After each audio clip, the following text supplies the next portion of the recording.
When you were scared as a child, you handled it yourself, not because you were brave, because there was no one coming. When something hurt, you learned to breathe through it quietly. When you were overwhelmed, you went to your room and waited for it to pass, not because you were strong, because asking for help did not feel like an option that was reliably available to you. And here's what happened as a result. You grew up. You became functional, capable, the kind of adult who handles things.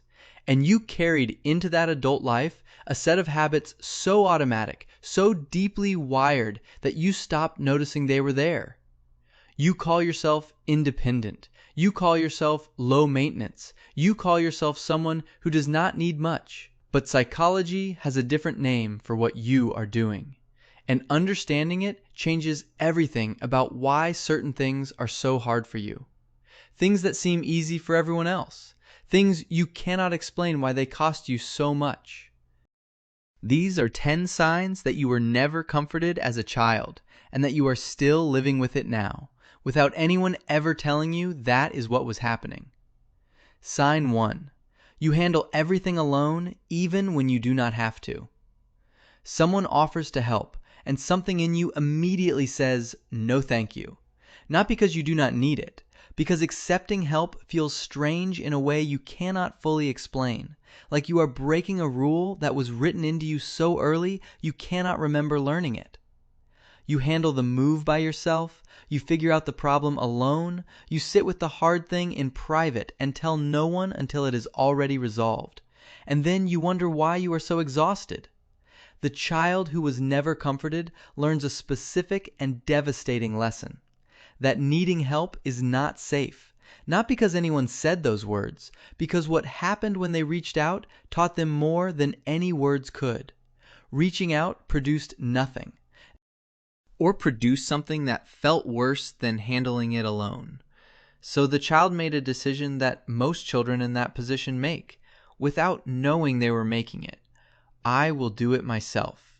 And that decision, so logical at the time, so necessary, follows you into every situation where help is available, where someone genuinely wants to show up for you, and something in you still says no. Not because you do not want help, because your nervous system does not yet fully believe that help is something you are allowed to have. Sign 2. You minimize your own pain before anyone else can. Something genuinely hard happens, and before anyone has a chance to respond to it, you are already explaining why it is not that bad. It could be worse. Other people have it harder. I am fine, really. You do this so automatically that sometimes you minimize the thing before you have even fully felt it yourself. You have become your own first responder. Arriving at the scene of your own pain and immediately containing it before it can spread anywhere. This is not perspective. This is a protective mechanism built by a child who learned that expressing pain produced one of 2 responses: nothing, or something that made the pain worse. When a child's distress is consistently met with dismissal, or with an adult who became more distressed than the child, or with impatience, or with nothing at all, the child learns to manage the distress internally before it surfaces. They become remarkably good at this. So good that by adulthood, the minimizing happens before the feeling is even fully formed. You talk yourself out of your own pain before you have finished feeling it. And then you wonder why you feel vaguely numb sometimes, why certain things that should hurt seem to land at a distance. Because you learned to intercept them, before they could go anywhere that felt unsafe. Sign 3. You feel guilty when someone takes care of you. Someone does something kind for you. They bring you food when you are sick. They check in when they know things are hard.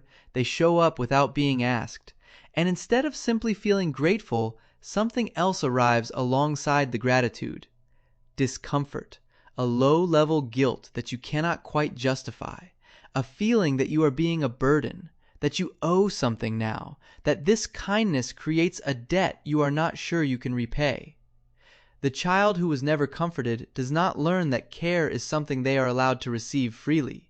They learn, through the absence of it, that care is conditional, that it comes with a cost, or that it does not reliably come at all. And so when care arrives in adulthood, the nervous system does not simply open to receive it. It waits for the catch. It monitors for the withdrawal. It holds the kindness at a slight distance because full openness to it feels, on some level that is hard to articulate, genuinely risky. You are not ungrateful. You are someone whose nervous system learned that warmth was not always followed by more warmth, and that opening completely to it left you more exposed than you could afford to be. Sign 4. You find it easier to comfort others than to be comforted yourself. Someone in your life is struggling, and you move toward them immediately. You know exactly what to say. You know how to sit with someone in their pain without needing it to be better yet. You are extraordinarily good at this. And when you are the one who is struggling, you go quiet. You handle it alone. You do not reach out the way you wish others would reach out to you. This is one of the most consistent patterns in adults who were never comforted as children. They develop exceptional capacity for giving the thing they never received, not always consciously, but driven by something deep and unresolved, a part of them that still needs the comfort, and found a way to experience something close to it by giving it to someone else. You became fluent in the language of comfort by practicing it outward, while the part of you that needed it most learned to stay very quiet and wait for everyone else's needs to be met first. Stop here, because something needs to be said before we continue. If you are recognizing yourself in these signs, I want to be very clear about something. This is not a list of things that are wrong with you. Every single pattern we have talked about made complete sense for the child you were, in the environment you were in. The hyper-independence was not stubbornness. It was the only reliable option available. The minimizing was not weakness. It was protection. The discomfort with receiving care was not ingratitude. It was a nervous system that learned to brace because opening fully had not always been safe. You were not difficult. You were not broken. You were a child doing exactly what children do when the comfort they needed was not consistently there. You adapted. You survived. And you brought every one of those adaptations with you into an adult life that no longer requires them. But your nervous system does not know that yet. Stay with me, because the next 6 signs are the ones most people have never seen connected to this before. Sign 5. You have a very high threshold for what you consider an actual problem. Other people seem to fall apart over things that do not register for you. A bad day at work, a difficult conversation, a plan that fell through. These things that genuinely destabilize the people around you slide off you without leaving much of a mark. And you have always assumed this meant you were somehow stronger, more resilient, better at handling things. What it actually means is that your baseline for what counts as difficult was set very high. By a childhood in which real difficulty was managed alone and without support.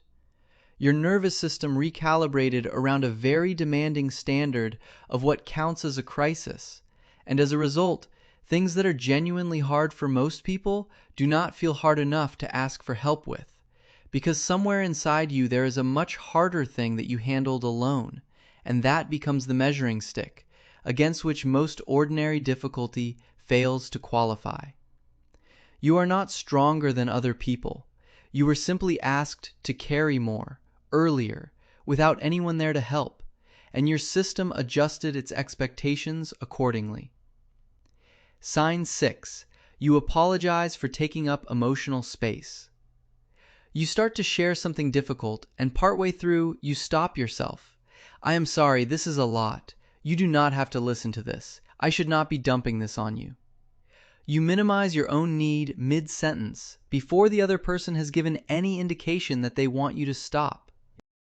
The child who learns that their emotional needs are unwelcome, inconvenient, or too much for the adults around them internalizes a specific message about the space they are allowed to take up. Not much. Be careful.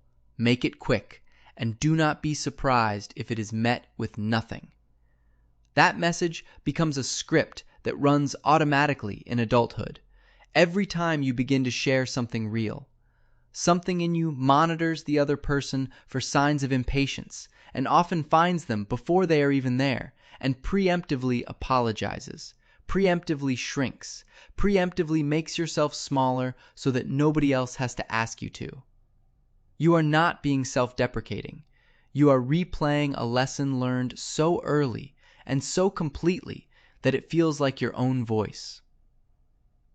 Sign 7. You are more comfortable in crisis than in calm. When things are urgent, you are extraordinary. You know what to do. You move efficiently. You handle the situation. And when things are calm and stable and nothing needs managing, something in you feels vaguely restless, vaguely uncomfortable, like you are waiting for something to go wrong, like the calm is not to be trusted, because in your experience, it often was not. The child who grew up without reliable comfort often grew up in an environment where calm was the precursor to something else, where things could shift without warning, where the stable periods were not safe to relax into, because relaxing into them meant being caught off guard when they ended. And your nervous system learned to stay alert, even in the quiet, especially in the quiet. This is why stability can feel strange, why good things can feel suspicious, why some part of you has always been braced for something, even when there is nothing to brace for. Sign 8. You take care of other people's feelings before your own. You scan the room when you walk in. You know who is upset before they tell you. You adjust your own energy to match what the room needs. And you do all of this automatically, before anyone is asked, before you have even fully registered how you are feeling yourself. This is what happens when a child learns that their own emotional needs are less important than the emotional needs of the adults around them. They become extraordinarily attuned to other people's states and extraordinarily inattentive to their own. They stop checking in with themselves, not because they do not have feelings, because somewhere along the way their own feelings got moved to the bottom of the priority list, and they stayed there. You are not naturally more empathetic than other people. You trained yourself to be, because reading the room was once genuinely necessary, and the skill never went away, even after the necessity did. Sign 9. You find it hard to cry in front of people.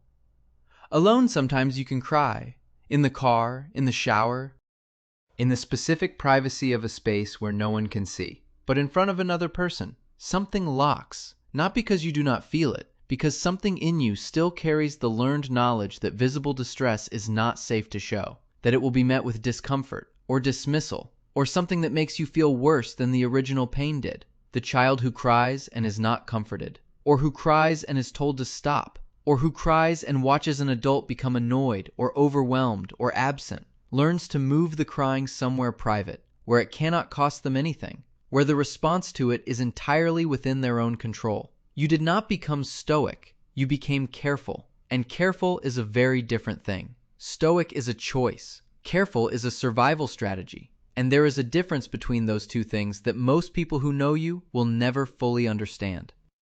Sign 10. You do not know how to ask for what you need. You know what you need. You are not confused about that. You just cannot make yourself say it out loud. In the right words, at the right moment, to the right person. Something stops you every time.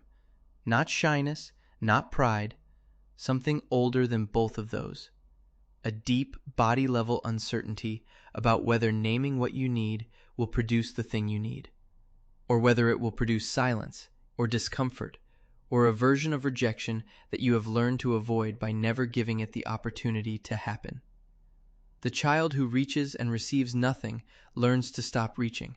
Not forever, not completely, but with a specific hesitation that follows them into every relationship they will ever have. And that hesitation whispers the same thing every time. What if you ask and nothing comes? You have managed that risk your entire adult life by making yourself need as little as possible. by handling it yourself, by being fine, by not asking. And it has kept you safe from the specific pain of asking and receiving nothing.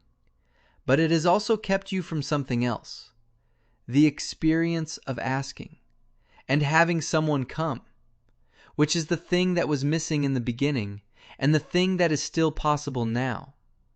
10 signs, none of them character flaws, all of them completely logical responses to a childhood where comfort was not reliably available, where you reached and found nothing, where you learned to handle it yourself, where you became extraordinarily capable of taking care of everyone and everything, except yourself. That was not your fault. Not then. You were a child, with no other options. But you are not a child anymore. And the strategies that kept you safe then are costing you something now. The closeness you could have, the help you could accept, the care you could receive without bracing for it to disappear. You do not have to earn the right to be comforted. You never did. That was just the lesson you were handed before you were old enough to question it. And lessons that old, learned that young, take time to unlearn. But they can be unlearned. One small moment at a time. One person who stays when you reach out. One experience of asking and having someone come. That is where it starts. Which of these 10 felt most like something you have been carrying your whole life, without understanding where it came from? Drop it in the comments, because someone reading your words learned the same lessons, in a different home, in a different version of the same silence, and they have never once heard anyone describe it this clearly, until now.